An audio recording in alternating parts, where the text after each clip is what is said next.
কোনো মুসলিমের দোষ দেখা দিলে কি করণীয়? ক, জনসম্মুখে তার দোষ বর্ণনা করা।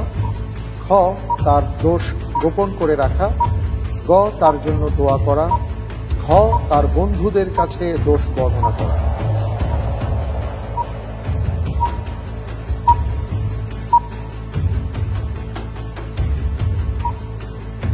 চান্স 50-50 চান্স দেয়া হোক।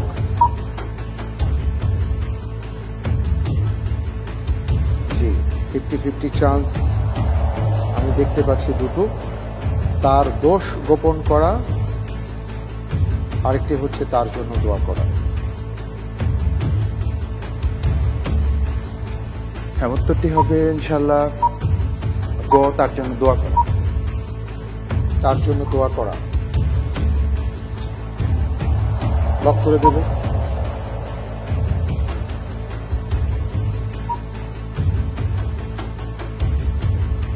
লক করে দেব কি দেব না?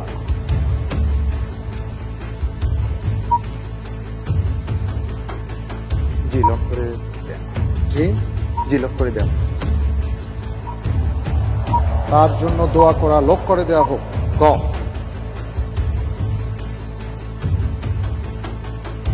আপনি যে উত্তরটি দিয়েছেন যে তার জন্য দোয়া করা, আরেকটি অপশন ছিল তার দোষ গোপন করে রাখা।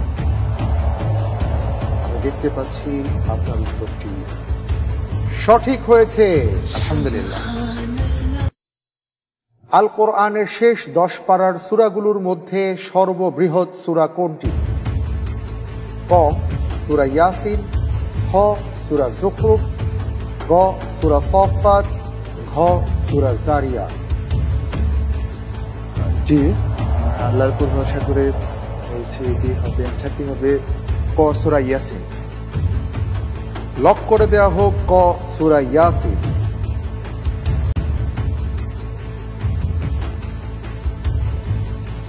জি, আপনি যে উত্তরটি দিয়েছেন আপনার উত্তরটি সঠিক হবে। উত্তর হবে সূরা আস-সাফফাত। কিয়ামতের দিন মিজানের পাল্লায় সবচেয়ে ভারী আমল কি হবে? ক, তাকওয়া। খ, সালাত। গ, সিয়াম। ঘ, উত্তম চরিত্র। ফ্রিজ করে দেয়া হোক ঘ, উত্তম চরিত্র। সঠিক উত্তর।